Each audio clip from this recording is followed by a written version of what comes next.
Hi everyone, welcome to today's video. Today we're going to look at how to read a book every week. Before we start, I am Rathnakumar. I'm a blogger, product manager, and an entrepreneur. I used to be one of those people who used to read about a book once a year. To being that person, now I'm somebody who reads about a book every week. But this whole transformation has taken me about 5 years. What I had done over the last week and a half is I had looked at the best practices that I have had, which had made me move from there to here. And I had put down like 8 rules. That's exactly what we're going to look at today. But before we start, why book reading is such a good habit? Think about it. Somebody who's writing a book is putting in years of his experience, his learning into a summed up, precise version, and you get to learn about all of them in about a week, which is phenomenal. And think about how much exponential knowledge somebody could gain by reading a lot of books. And that's exactly why I think reading is by far the best habit that I have, and reading is probably the best habit anybody could have. Before I start, keep on boasting about reading as a habit, let's jump on to the rules.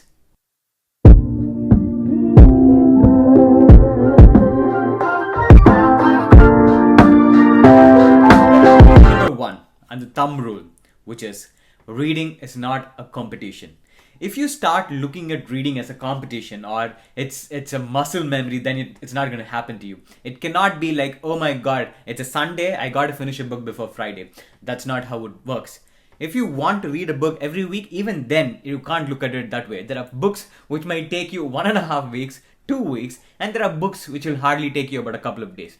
It purely depends on how the book is, what the genre is, how many pages the book has, and how interested are you in the topic. So do not look at reading book as a competition or a muscle memory.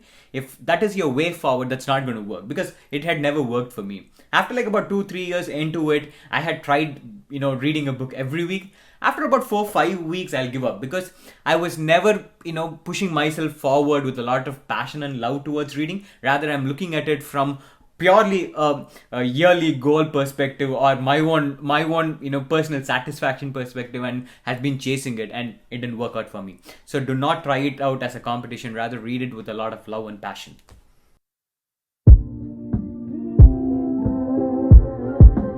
Rule number 2, get a Kindle. This is not a paid promotion, and I'm not going to tell everybody has to get a Kindle in order to read a book every week. But it is something that has worked for me.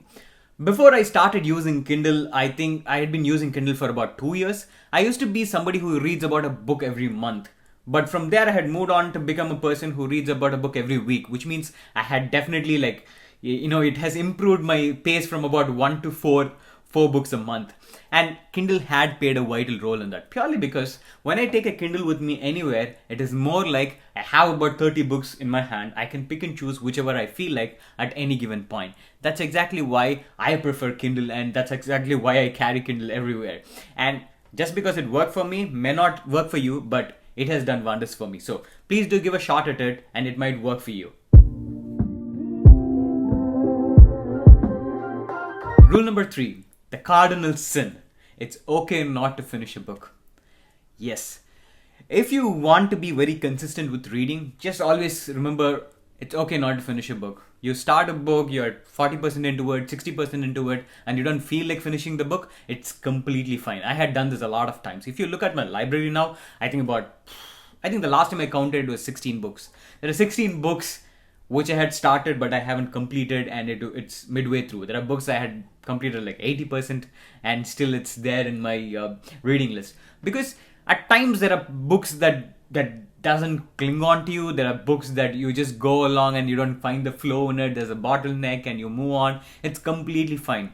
Because if you try or come with that dilemma saying, okay, I started a book, I have to finish this book in order for me to move on to the next one, it's not going to work.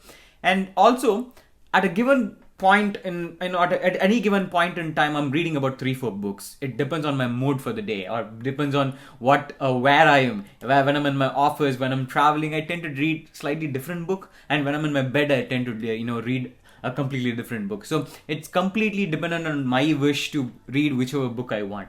So for a start, if you're somebody who's looking at it, or planning to cultivate this as a habit, don't get into the bottleneck saying I have to finish a book when I start. It's completely fine not to finish a book.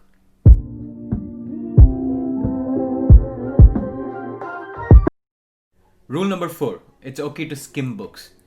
Precisely, because I look at a book, especially I read a lot of non-fiction books. So for me, I believe in 80-20. So when I start reading a book, I'm like, I know about 20-30% into a topic and I feel like I have a good grasp of the topic, maybe I'll move on to the next one. It need not be like I have to read every word of the book, and it's completely fine for me to just skip on or just skim through the topic and move on to the next one rather than reading it word by word, which sometimes make me feel bored. Maybe because I read a lot of books in the same genre, I don't tend to be more motivated towards reading the same topic again and again, because in a way or not, a lot of authors might speak about the same kind of vision into the same topic. So I skim a lot. To me, reading a book or reading a specific topic is more like reading a blog. If I find it I had covered enough, I might just move on to the next one. So it has worked for me. If you're somebody who's also looking into non-fictions, please do give a shot. It's completely fine to skim a topic and move on to the next one.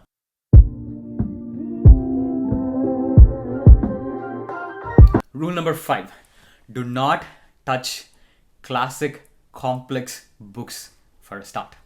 If you're somebody who's new into reading, you're cultivating this or you're planning to cultivate this as a habit, do not start your reading with a very complex classic book. I started my reading with Harry Potter and not Shakespeare. If I had started with Shakespeare, I don't think I would have gone to another book. Because sometimes if you're somebody who's definitely new to reading, you tend to go to somebody and ask for a help, saying, okay, who's an avid reader, saying, okay, which book do you prefer if I'm going to read? He's going to suggest you something and it's not your cup of tea for sure.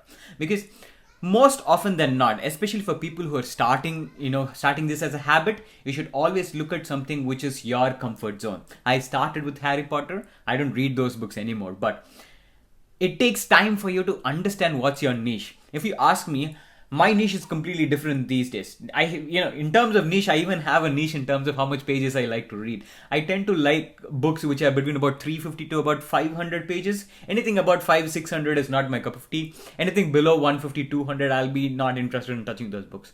So that's my comfort zone. Especially, I also have my genres. So it takes time for you to understand what's your genre, what's your comfortable, what's your font, what's your comfortable page length. So always give a shot at multiple type of books before you settle down on one. So, and do not ask somebody saying, what should I read? That's not the way forward.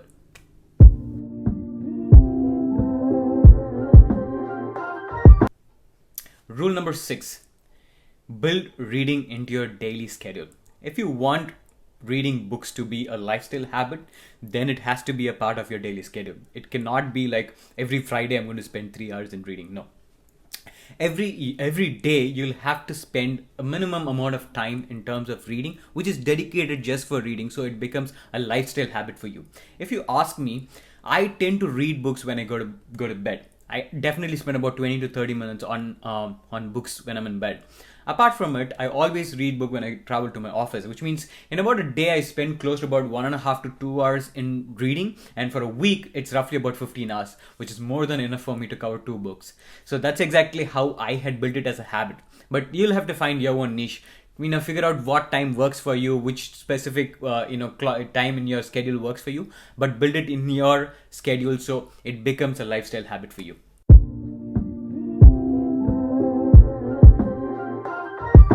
Rule number 7, audiobooks. If you're somebody who's new to reading, do give a shot at audiobooks, because it just helps somebody who's not into reading to get into the habit of reading itself.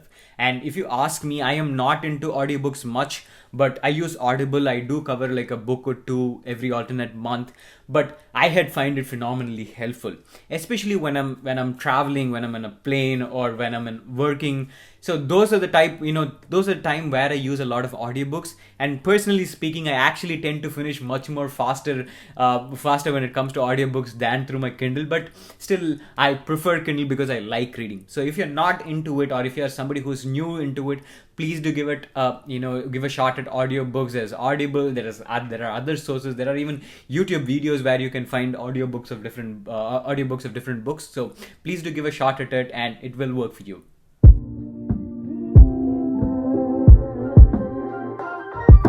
Rule number 8, external community. This is another interesting thing, especially because I'm somebody who is using Kindle. I use Goodread and Readwise as my external community, because with Goodread, that's actually the place where I go before I start my book. So because I can read the ratings about the book, review on the book, and then decide if I have to buy that book or not. And also it's my reward mechanism, where every time I finish a book, the first thing that I do is I go back to, or Goodread, and give my review about the book. I give ratings about the book. That makes me feel satisfied.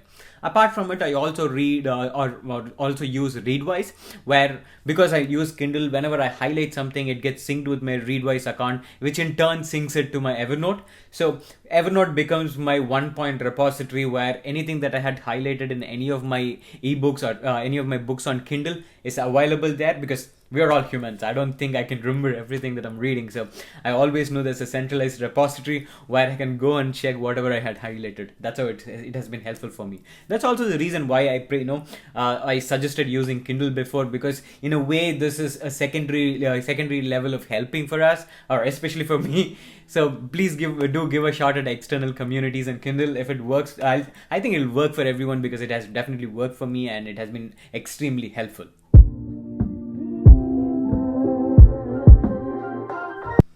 So today we had looked at all the 8 rules that I had covered, which are personally helpful for me. I'm not going to tell you these are like the mandated ones you'll have to follow if you want to read a book every week, but most of these things are my personal learning. These are the things that had worked really well for me. So some might work for you, some may not work for you. So stick on to the ones that work for you.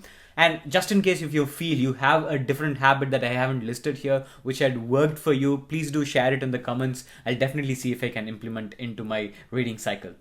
Thanks for watching today's video. Please do subscribe to this channel if you like my videos. It means a lot to me. See you all soon in my next video. Have a great day.